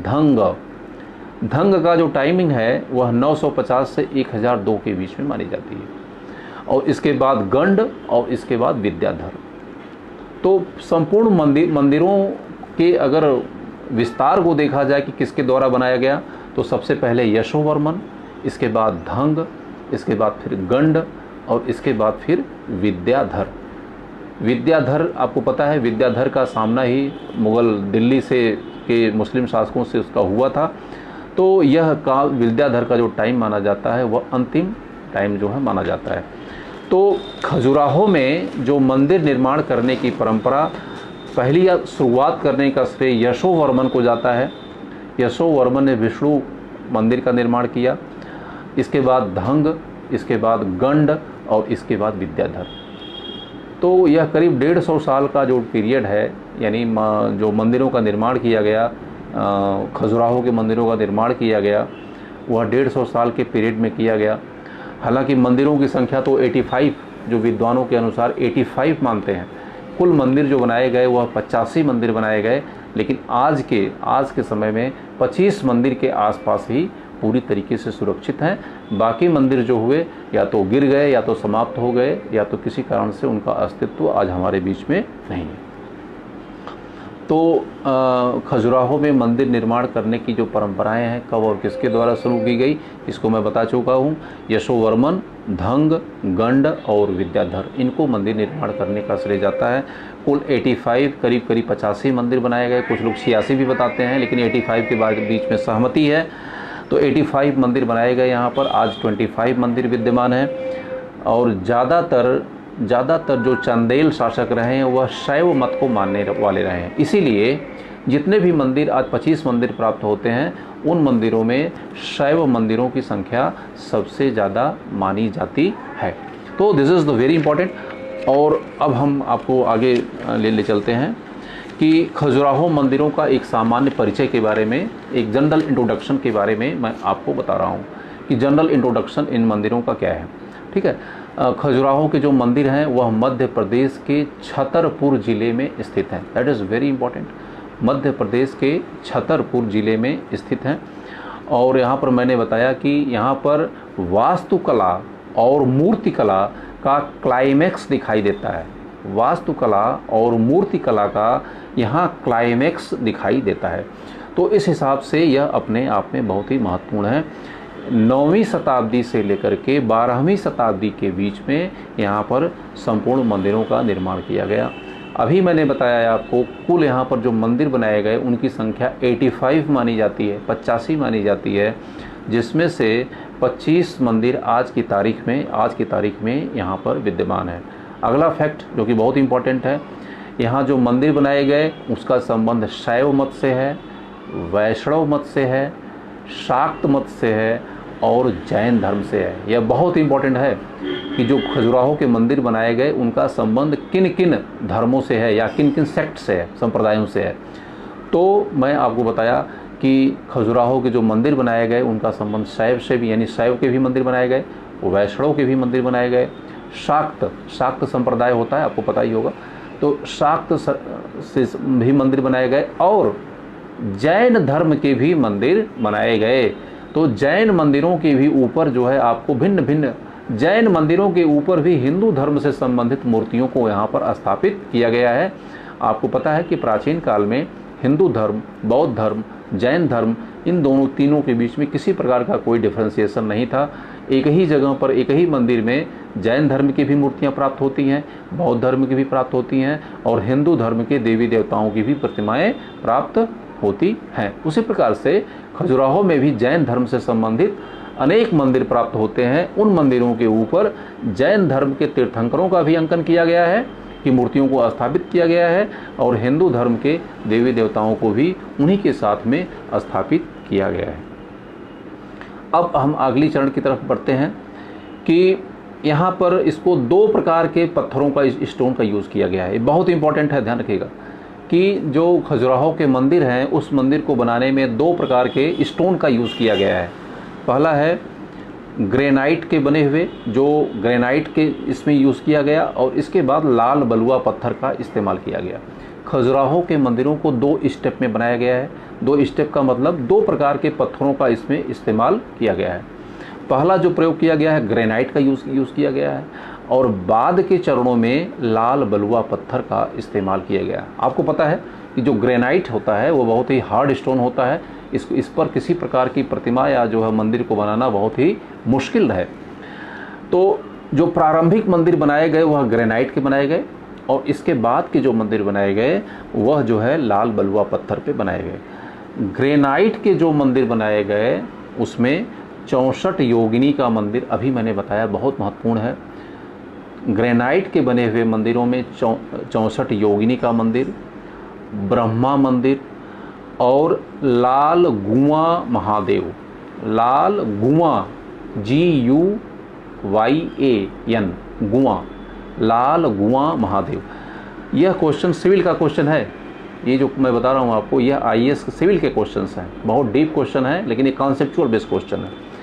तो खजुराहो के जो मंदिर बनाए गए, प्रारंभिक जो मंदिर बनाए गए, कुछ मंदिर बनाए गए, वह आपको ग्रेनाइट के बनाए गए, और इसके बाद के जो मंदिर बनाए गए वह रेड सैंडस्टोन के जो मंदिर बनाए गए।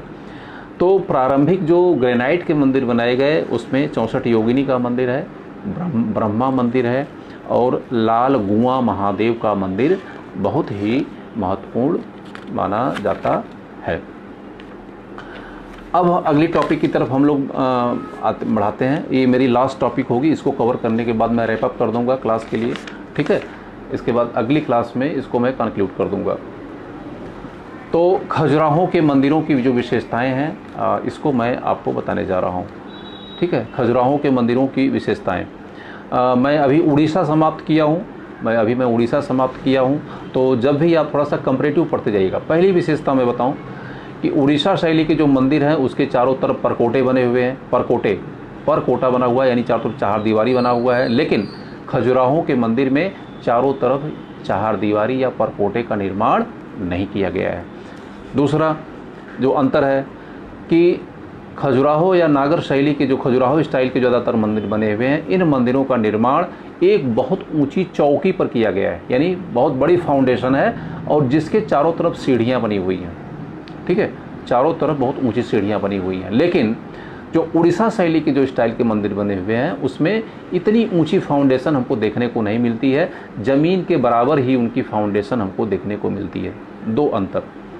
तीसरा है कि जो खजुराहो के मंदिर बने हुए हैं वह पंचायतन मंदिर के आधार पर बने हुए हैं, पंचायतन मंदिर के आधार पर बने हुए। इसको मैं अगले लेक्चर में डिस्कस करूँगा कि पंचायतन क्या होता है, पंचायतन मंदिर की विशेषताएं क्या होती हैं, और भारत में कहाँ कहाँ से पंचायतन स्टाइल के मंदिर पाए गए हैं। यहाँ से क्वेश्चंस हमेशा पूछता है, ठीक है। तो इसको आप लोग ध्यान रखिएगा। तो अगला लेक्चर में हम पंचायतन के बारे में बताएंगे कि पंचायतन स्टाइल क्या होती है, इसकी विशेषताएं क्या होती हैं, और पंचायतन स्टाइल के मंदिर पूरे भारत में कहाँ कहाँ से प्राप्त होते हैं। अगला जो अंतर है, अगला जो यहाँ इस स्टाइल की जो विशेषताएं हैं मैं उसको बता रहा हूँ कि जो खजुराहो के स्टाइल के मंदिर बने हुए हैं, गर्भगृह में जब आप जाते हैं किसी मंदिर में तो गर्भगृह के चारों तरफ परिक्रमा करने के लिए स्थान बनाया जाता है। तो यानी गर्भगृह के चारों तरफ परिक्रमा पथ का निर्माण किया गया है। यह खजुराहो के मंदिरों की बहुत ही महत्वपूर्ण विशेषता मानी जाती है। अगली विशेषता मैं आपको बता रहा हूँ। अगली विशेषता ये है कि मंदिरों के बाह्य भागों का, मंदिर का जो मंदिर का जो आउटर स्पेस है और जो इसका विमान है उसके भागों पर बहुत ही अलंकरण किया गया है, डेकोरेशन किया गया है, मूर्तियों को स्थापित किया गया है। ठीक है, और इतनी ज़्यादा मूर्तियों को स्थापित किया गया है कि जो कंदरिया महादेव का जो विश्वविख्यात मंदिर है खजुराहो में, उस पर 650 से ज़्यादा मूर्तियां पाई जाती हैं। 650 से ज़्यादा मूर्तियां खजुराहो के कंदरिया महादेव में प्राप्त होती हैं। इसके बाद उरुश्रृंग, यह बहुत ही तकनीकी शब्द है, बहुत ही तकनीकी शब्द। उरुश्रृंग क्या होता है? यह क्वेश्चन कई एग्ज़ाम में पूछा गया है, लेकिन यह ऐसा क्वेश्चन अगर आप गंभीरता से आप नहीं पढ़े हैं तो आपके सर से ऊपर निकल जाएगा। उरुश्रृंग क्या होता है? उरुश्रृंग के भी बारे में मैं अपने अगले लेक्चर में आपको चर्चा करूँगा। उरुश्रृंग, पंचायतन, ठीक है, यह क्या होता है? ये दोनों ही क्वेश्चन आ चुका है, बहुत ही के बारे में चर्चा करेंगे। अच्छा, ज़्यादातर मंदिरों का जो प्रवेश द्वार है, 99% मंदिरों का प्रवेश द्वार पूरब दिशा में है। यह खजुराहो के मंदिरों की बहुत महत्वपूर्ण विशेषता है, जबकि अन्य जगहों पर इसका हमें अपवाद भी देखने को मिलता है। अगली जो विशेषता है, इस मंदिर के सबसे ऊपर आमलक पाया जाता है और आमलक के ऊपर भी स्तूपिका पाई जाती है और स्तूपिका के ऊपर कलश पाया जाता है। यह 3 क्रम है, आमलक, स्तूपिका और कलश। ठीक है, यह क्रम कहीं टूटता नहीं है, यह क्रम कंटिन्यू रहता है। ठीक है, यह क्रम कंटिन्यू रहता है कि जो नागर शैली के जो खजुराहो के मंदिर बने हुए हैं, इन मंदिरों में आमलक बना हुआ है, आमलक के बाद स्तूपिका है और स्तूपिका के ऊपर कलश का निर्माण किया गया है। ठीक है, अच्छा, अब फिर अंतिम जो मैं पॉइंट डिस्कस करने जा रहा हूँ वह स्तंभों के बारे में आपको बताने जा रहा हूँ।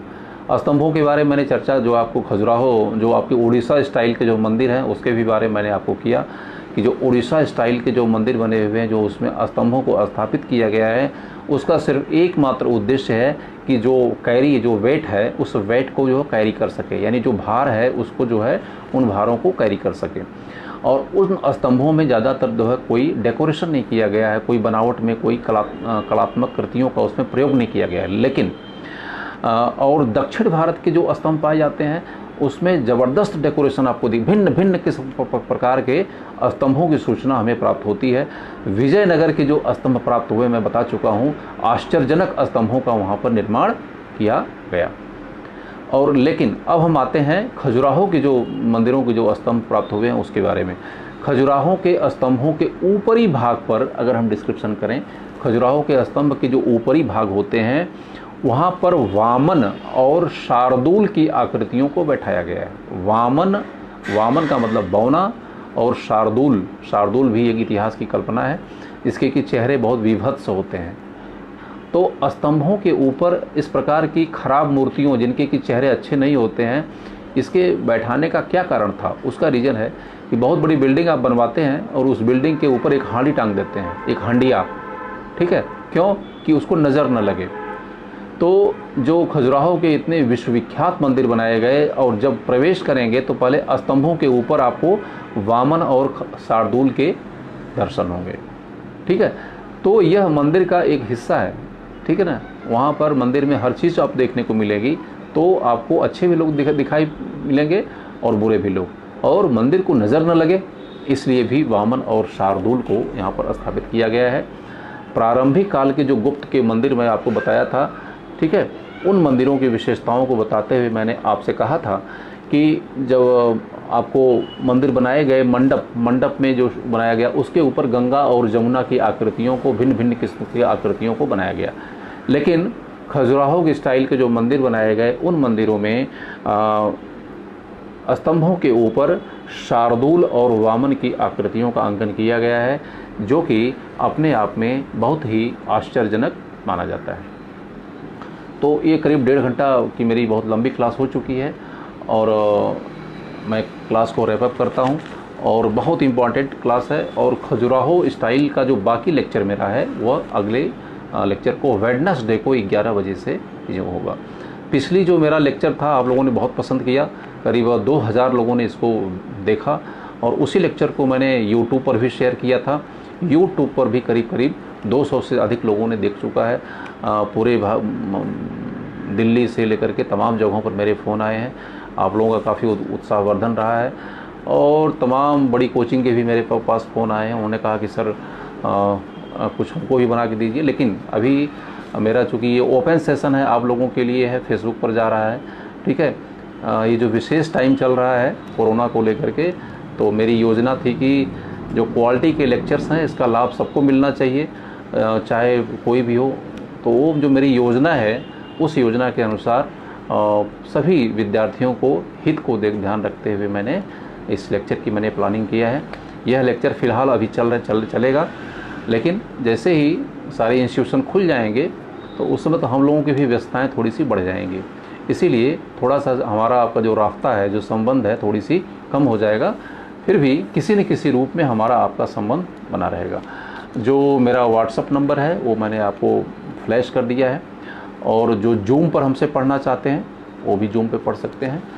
और जो वो लोग हिस्ट्री, जो इतिहास के विषय को लेकर के बहुत चिंतित रहते हैं कि इतिहास में नंबर कम मिलता है और सिविल में बहुत कम नंबर मिलता है या एवरेज नंबर मिलता है, पीसीएस में भी एवरेज नंबर मिलता है, लेकिन मैं आपको विश्वास दिलाता हूँ कि अगर आपके पास अच्छा अगर गाइड करने वाला टीचर है तो हमारे जो विद्यार्थी हैं उनको तो 60% से ऊपर भी नंबर आईएएस में मिल चुका है, 60%। और मैं दावा करता हूँ इस चीज़ को कि अगर अच्छा विद्यार्थी अगर मिले तो 60% से ऊपर की मैं गारंटी ले सकता हूँ कि उसको इतिहास विषय में इतना नंबर दिलाया जा सकता है। लेकिन इतिहास में मौलिक पुस्तकों को पढ़ना लोगों ने बंद कर दिया है। कट कॉपी पेस्ट तमाम कोचिंग के फर्जी नोट्स आ चुके हैं जो कि कट कॉपी पेस्ट करके आपके सामने अवेलेबल हैं।